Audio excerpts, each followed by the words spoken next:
에스라 10장 말씀을 보겠습니다.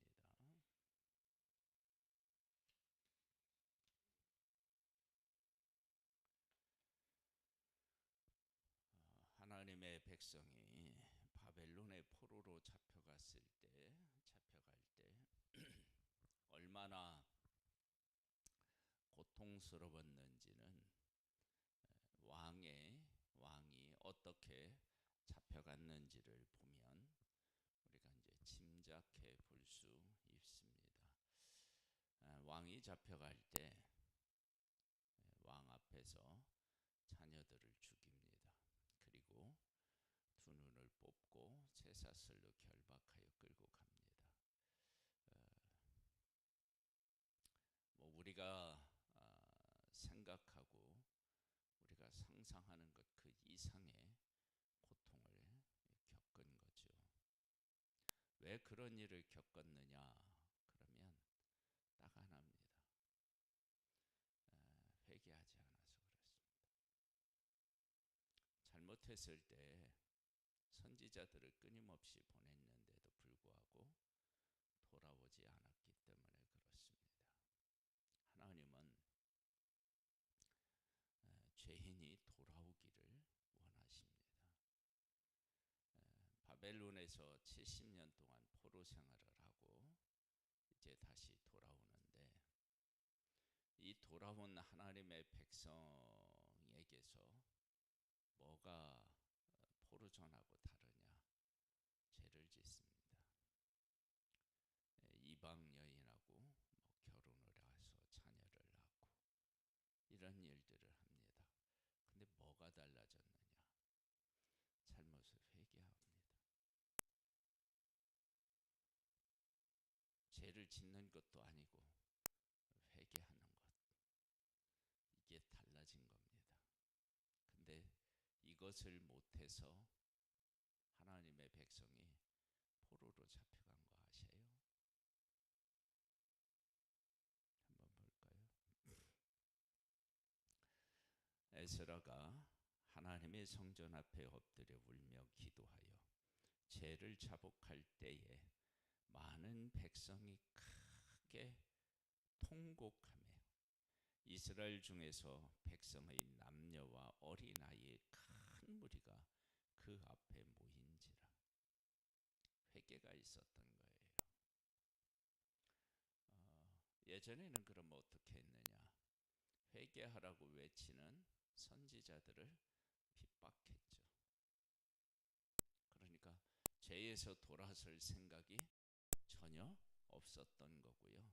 죄를 죄로 여기지도 않았던 거예요. 근데 지금은 이방인과 결혼해서 자녀를 낳은 것이 얼마나 큰 죄인지를 에스라가 이야기하자 그 죄가 죄인 것을 깨달아 알고 여인들을 돌려 보냅니다. 그리고 하나님 앞에 나와서 온 무리가 큰 무리가 하나님 앞에 회개합니다. 엘란 자손 중에 여히엘의 아들 스가냐가 에스라에게 이르되 우리가 우리 하나님께 범죄하여 이 땅 이방 여자를 맞이하여 아내로 삼았으나 이스라엘에게 아직도 소망이 있나니 곧 내 주의 교훈을 따르며 우리 하나님의 명령을 떨며 준행하는 자의 가르침을 따라 이 모든 아내와 그들의 소생을 다 내보내기로 우리 하나님과 언약을 세우고 율법대로 행할 것이라. 이는 당신이 주장할 일이니 일어나소서 우리가 도우리이다 힘써 행하소서 하니라. 아내를 내보내는 일이 어렵죠. 얼마나 큰 고통이 있었겠어요. 그런데 하나님의 명령을 따르기 위해서 그 고통을 끌어안는 것입니다. 이게 이제 회개죠. 진정한 회개를 하는 거예요.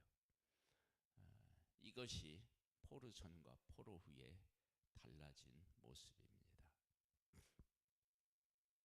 이에 에스라가 일어나 제사장들과 레위 사람들과 온 이스라엘에게 이 말대로 행하기를 맹세하게 하매 무리가 맹세하는지라.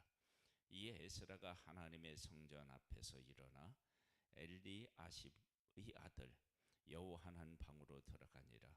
그가 들어가서 사로잡혔던 자들의 죄를 근심하여 음식도 먹지 아니하며 물도 마시지 아니하더니 유다와 예루살렘에 사로잡혔던 자들의 자손들에게 공포하기를 너희는 예루살렘으로 모이라. 누구든지 방백들과 장로들의 훈시를 따라 3일 내에 오지 아니하면 그의 재산을 정몰하고 사로잡혔던 자의 모임에서 쫓아내리라 하매 유다와 베냐민 모든 사람들이 3일 내로 예루살렘에 모이니 때는 아홉째 달 20일이라. 무리가 하나님의 성전 앞 광장에 앉아서 이 일과 큰 비 때문에 떨고 있더니 제사장 에스라가 일어나 그들에게 이르되 너희가 범죄하여 이방 여자를 아내로 삼아 이스라엘의 죄에 죄를 더하게 하였으니 이제 너희 조상들은 하나님 앞에서 죄를 자복하고 그의 뜻대로 행하여 그 지방 사람들과 이방 여인을 끊어버리라 하니 모든 회중이 큰 소리로 대답하여 이르되 당신의 말씀대로 우리가 마땅히 행할 것이니라. 이렇게 하는 것이 고통이 따르지만 그렇게 행하는 것이 어떻게 해요? 당연한 일이다. 그러니까 우리가 죄를 지었고 그렇게 하면 안 되는 것이었다라고 하는 것을 인정하는 것입니다. 근데 이것이 포로로 잡혀가기 전에는 그렇게 힘들었습니다. 아무리 얘기를 해도 죄를 인정하지 않았고 죄를 인정하지 않으니까 회개할 필요가 없었고 그리고 그렇게 하니까 선지자들이 이렇게 하면 하나님이 너희들을 심판하신다 라고 하니까 저주한다고 어떻게 해요? 그들을 핍박했던 것입니다. 그런데 지금은 죄를 지적하고 지적받자 회개하고 그것이 죄라는 것을 깨달고 회개하고 하나님께로 돌아오는 모습을 보게 됩니다. 하나님께서 예수 그리스도를 우리에게 보내주셨어요. 그러면서 세례 요한도 첫 번째 처음 메시지와 예수님이 전하신 처음 메시지가 뭐예요? 회개하라는 겁니다. 그러니까 하나님은 우리 모든 사람에게 원하시는 것이 무엇이냐 그러면 회개입니다. 회개. 우리가 온전한 삶을 살 수 없어요. 그래서 하나님은 무엇을 우리에게 요구하시느냐? 온전한 삶을 살면 좋죠. 근데 그렇게 살 수가 없어요. 그래서 하나님의 말씀을 우리에게 기준으로 주고 그 기준으로 해서 잘못된 것들을 하나님 앞에 나와서 제사를 통해서 해결하고 회개를 통해서 해결하기를 원하시는 거예요.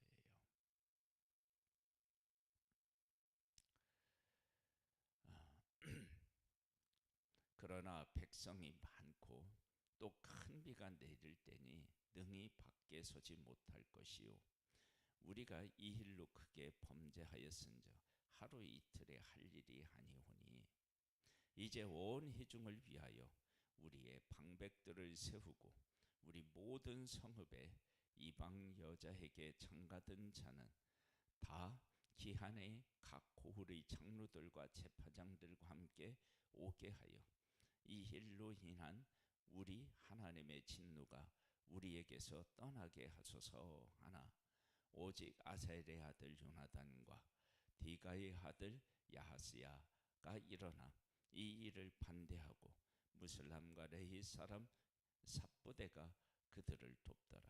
사로잡혔던 자들의 자손이 그대로 한지라.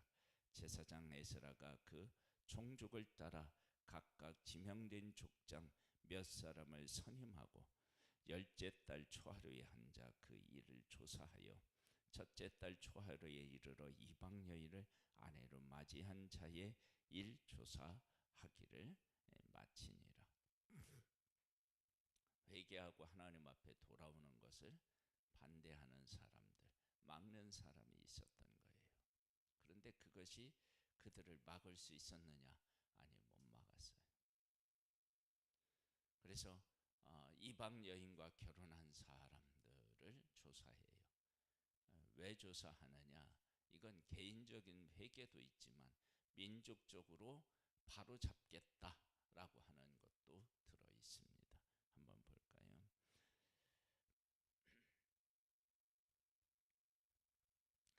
제사장의 무리 중에 이방 여인을 아내로 맞이한 자는 예수와의 자손 중에 요사닥의 아들과 그의 형제 마하세야와 엘리에셀과 야립과 그달라라. 그들이 다 손을 잡아 맹세하여 그의 아내를 내보내기로 하고 또 그 죄로 말미암아 순양 한 마리를 속건제로 드렸으며 또 임멜 자손 중에서 하나니와 스바디아요 하림 자손 중에서는 마하세야와 엘리야와 스마야와 여히헬과 우시야요 바소훌 자손 중에서는 엘르헤나와 마하세야와 이스마엘과 느다넬과 요사밧과 엘라사였더라. 레위 사람 중에는 요사밧과 시므이와 글라야라 하는 글라디와 부다히하와 유다와 엘리에셀이었더라. 노래한 전 중에는 엘리아사비요 문지기 중에서는 살룸과 델렘과 우리였더라. 이스라엘 중에서는 바로스의 자손 중에서와 라마와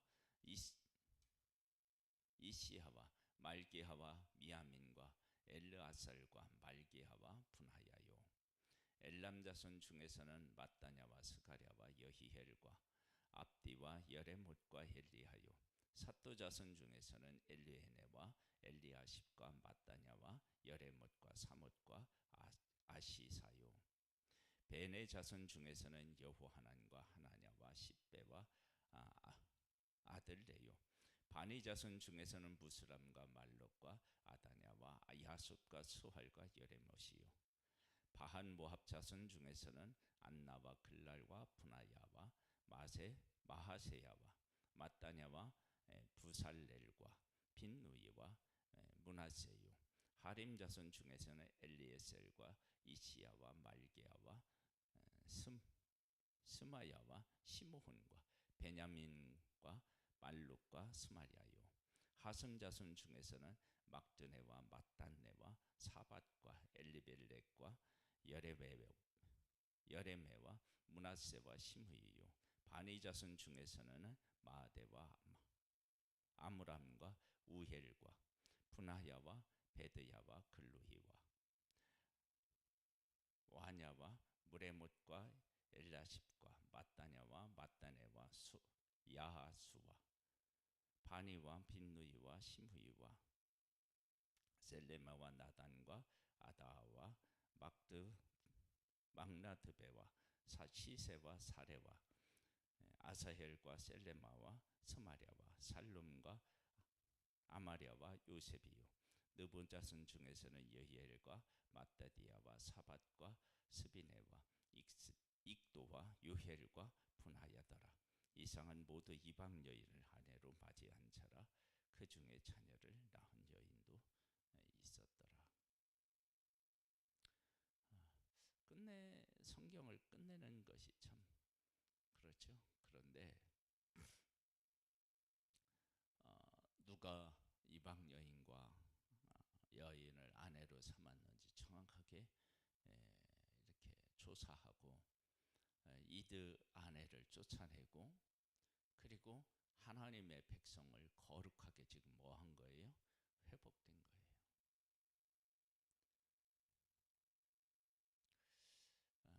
하나님께서 우리에게 요구하시는 것은 성경에는 뭐라고 얘기하냐 하면 상한 심령이다 그래요. 그 상한 심령은 뭐냐? 우리의 잘못을 인정하고 하나님께로 돌아오는 거예요.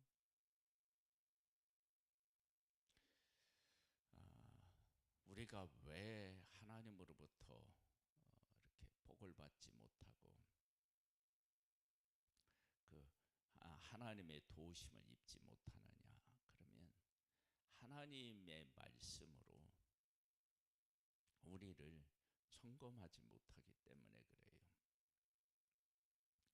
그러니까 내가 기준이 아니라 하나님이 기준이고 하나님의 말씀이 기준이 되어서 나를 돌아보고 하나님의 말씀이 이것이 죄다. 그러면 그것을 죄로 인정하고, 그리고 하나님께서 너희들이 죄를 인정하고 이렇게 해서 죄를 해결받아서 나와 동행하자, 나와 함께 살자. 이것이 하나님께서 하나님의 백성들에게 지속적으로 하시는 말씀이잖아요. 지금 바벨론에서 포로로 잡혀갔다고 돌아와서 백성들의 변화가 바로 이런 것입니다. 죄를 깨달아 알고 하나님 앞에 죄를 자복하고 하나님의 뜻을 위해서 고통이 있는 것들을 자기들이 어떻게 해요? 수용하고 하나님의 말씀을 따라 돌아서는 것입니다. 이것이 하나님의 백성들에게 있어서 가장 확실한 소망이었던 거죠. 우리의 삶에도 하나님 중심으로, 하나님의 말씀 중심으로 내 삶을 돌아보고 하나님께로 돌아가는 은혜가 있기를 주님의 이름으로 축복합니다. 하나님 아버지, 우리는 참 연약한 존재입니다. 그래서 아무리 발버둥을 쳐도 죄에서 벗어날 수 없는데, 하나님은 이러한 우리들에게 하나님의 말씀 안에서 죄를 깨닫고 돌이킬 수 있도록 우리를 부르십니다. 그 은혜의 하나님 앞에서 우리가 은혜를 입기를 원합니다. 하나님 안에서 죄의 죄됨을 깨달아 알고 그 아픔과 그 끔찍한 결말을 아버지 하나님 인정하고 하나님의 은혜에 감사하며 하나님께로 돌아가 하나님과 동행하는 삶을 살기를 원합니다. 은혜 위에 은혜를 더하여 주옵소서. 예수님의 이름으로 기도드립니다. 아멘. 하늘에 계신 우리 아버지여, 이름이 거룩히 여김을 받으시오며 나라에 임하옵시며 뜻이 하늘에서 이룬 것 같이 땅에서도 이루어지리이다. 오늘날 우리에게 일용할 양식을 주옵시고 우리가 우리에게 죄 지은 자를 사하여 준 것 같이 우리 죄를 사하여 주옵시고 우리를 시험에 들게 하지 마옵시고 다만 악에서 구하옵소서. 대개 나라와 권세와 영광이 아버지께 영원히 있사옵나이다.